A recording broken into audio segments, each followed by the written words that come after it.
लद्दाख के गलवान घाटी में शहीद हुए जवानों को देश का नमन, सैनिक सम्मान के साथ आखिरी विदाई। पटना के बेहटा में शहीद सुनील को दी गई आखिरी विदाई, हजारों की तादाद में जुटे लोग। सेना से सजे धजे ट्रक पर रखकर निकली अंतिम यात्रा, बड़ी तादाद में सेना के जवान भी थे मौजूद। अंतिम यात्रा में उमड़ आया पूरा शहर, लोग अंतिम दर्शन करने को दिखे बेताब। सोमवार को एलएसी पर गलवान घाटी के पास हुई झड़प में दी शहादत, लोगों ने लगाए शहीद अमर रहे के नारे। शहीद कर्नल संतोष बाबू को तेलंगाना के सूर्यापेट में दी गई आखिरी विदाई, श्रद्धांजलि अर्पित करने लोगों का हुजूम उमड़ा।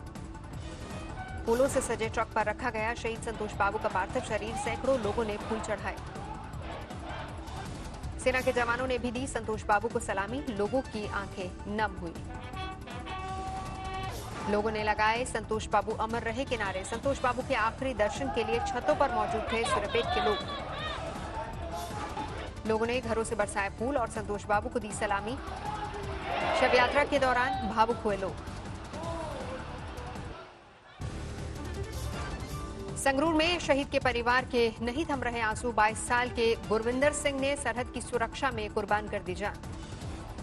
3 भाई बहनों में सबसे छोटे थे गुरविंदर सिंह, 2 साल पहले सेना में हुए थे भर्ती। 8 महीने पहले हुई थी मंगनी, अगली छुट्टी पर थी शादी की तैयारी। गलवान घाटी में चीनी सैनिकों से देश की सरहद की रक्षा करते जवान मनदीप सिंह ने दी प्राणों की आहुति, पटियाला में शहीद के घर मातम।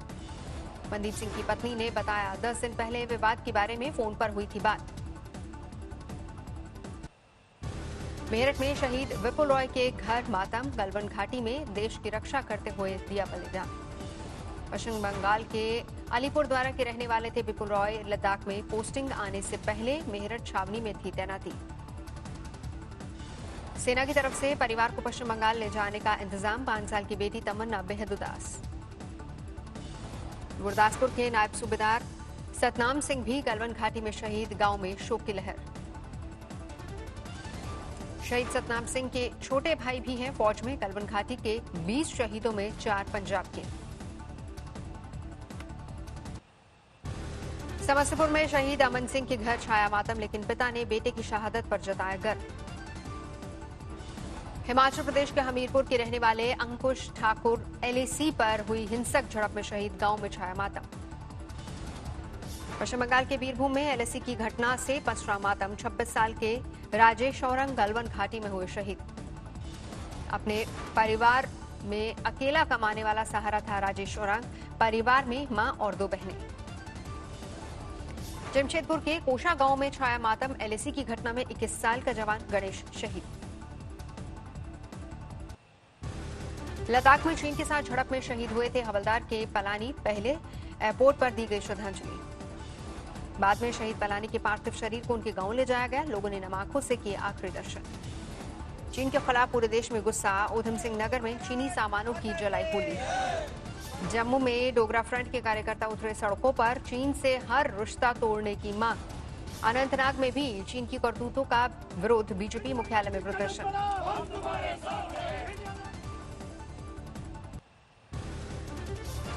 एलएसी पर तनाव खत्म करने की नई पहल, भारत और चीन के बीच मेजर जनरल स्तर की बातचीत। प्रधानमंत्री नरेंद्र मोदी ने कल बुलाई सर्वदलीय बैठक, चीन के साथ हालात को लेकर करेंगे चर्चा। चीन के 52 मोबाइल ऐप्स पर भारतीय खुफिया एजेंसियों की नजर, लिस्ट सरकार को सौंपी, सरकार इन्हें कर सकती है ब्लॉक। 41 कोयला खदानों की कमर्शियल माइनिंग के लिए नीलामी शुरू। इस मौके पर प्रधानमंत्री मोदी ने कहा, कोल सेक्टर को मिलेगी मजबूती। कोयला खनन की नीलामी को प्रधानमंत्री मोदी ने बताया बड़ा सुधार, बोले इससे पहले ये क्षेत्र घोटालों के लिए चर्चित था। चीन पर आर्थिक शिकंजा कसने की तैयारी, टेलीकॉम मंत्रालय का बीएसएनएल को निर्देश, चीनी कंपनियों को कम मौका दे।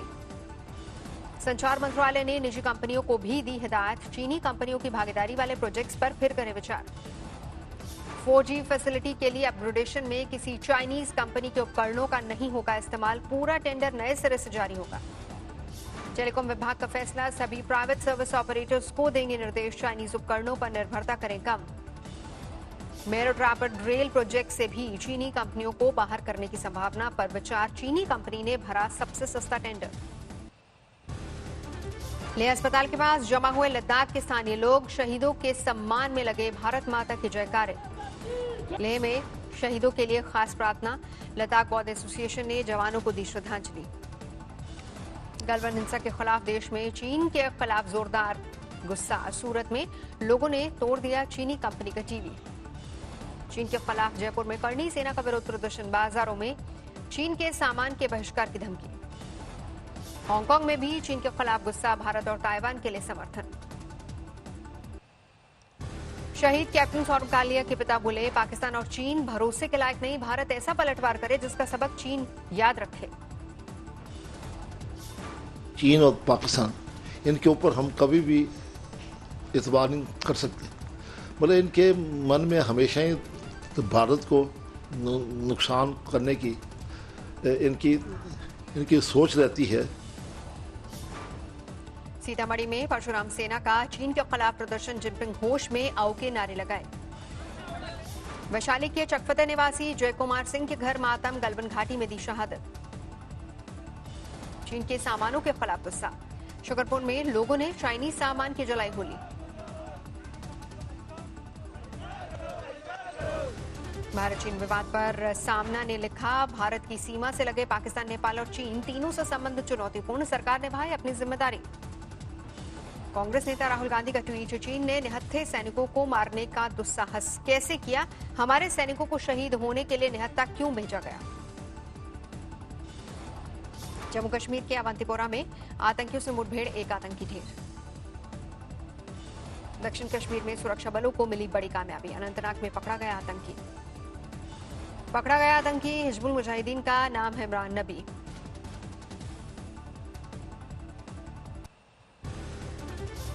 कोरोना के बढ़ते मामलों को लेकर गृह मंत्री अमित शाह, एनसीआर के डीएम के साथ बैठक। स्वास्थ्य मंत्रालय के आला अधिकारी भी शामिल। वीडियो कॉन्फ्रेंसिंग के जरिए बैठक। कोरोना की रोकथाम को लेकर चर्चा। देश में कोरोना के मामले तेजी से बढ़े। कुल आंकड़ा 3,66,000 के पार।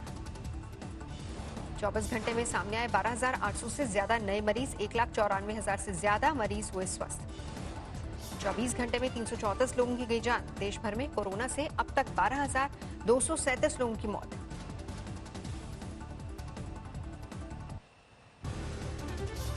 एनआईए में बढ़े कोरोना के मामले। 4 महिला कर्मचारियों को कोरोना। एनआईए हेड ऑफिस में तैनात थी महिला कर्मचारी। मुख्यालय में अब तक 12 कर्मचारी कोरोना पॉजिटिव। यूपी के कौशाम्बी में आईटीबीपी के 7 जवान कोरोना पॉजिटिव। 9 जून को आए थे दिल्ली से। त्रिपुरा में बीएसएफ जवानों में कोरोना का कहर। अब तक 163 जवान आए चपेट में। दिल्ली में कोरोना संकट को लेकर तैयारी तेज। शनाई मैरिज हॉल को बदला गया आइसोलेशन सेंटर में।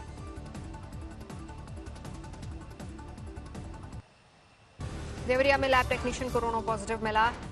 सीएचसी रुद्रपुर को किया गया सील। राजस्थान में 12वीं बोर्ड की बची हुई परीक्षाएं आज से फिर शुरू। 136 परीक्षा केंद्रों में हो रहे हैं इंतजाम। अलीगढ़ में सड़क पर बेहोश मिली 12 साल की लड़की। अस्पताल में डॉक्टरों ने मृत घोषित किया।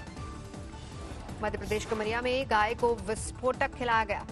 गाय का जबड़ा फटा। अज्ञात शख्स के खिलाफ मामला दर्ज। महाराष्ट्र के जबलपुर में शहर में आधम का हिरण। अजनबी को देखने जुटी भीड़। वन विभाग ने वापस जंगल में छोड़ा।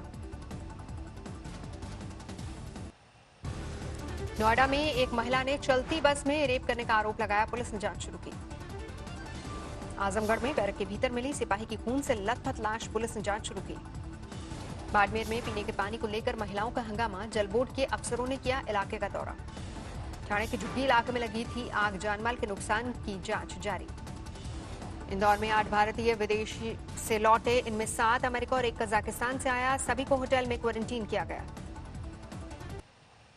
गुरुग्राम कोर्ट में वकील ने की खुदकुशी। जमीन विवाद के चलते खाया जहर।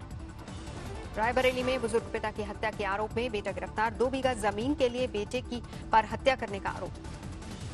भोजपुरी म्यूजिक कंपोजर मुकेश चौधरी की हत्या के आरोप में 2 गिरफ्तार। दोनों आरोपी यूट्यूब चैनल चलाते थे। 12 में पत्नी ने पति को प्रेमिका के साथ पकड़ा। दोनों की जमकर धुनाई की वीडियो वायरल। हाथरस के जंगल में हुई हत्या का पुलिस ने किया खुलासा। लूटने के लिए चोरों ने किया था मर्डर। गुजरात के नर्मदा में स्टैच्यू ऑफ यूनिटी में पहुंचने लगे सैलानी। अनलॉक के बाद छाया था सन्नाटा। पूर्वी यूपी के कई इलाकों में झमाझम बारिश, गर्मी से राहत। बाराबंकी में भारी बारिश ने किया बेहाल, तालाब में तब्दील हुई सड़कें, घर से बाहर निकलना हुआ मुश्किल। मध्य प्रदेश के कई इलाकों में भारी बारिश, आसमानी आफत से तर हुआ भोपाल। ओडिशा में 19 से लेकर 21 जून तक भारी बारिश के आसार, मौसम विभाग ने जारी किया अलर्ट।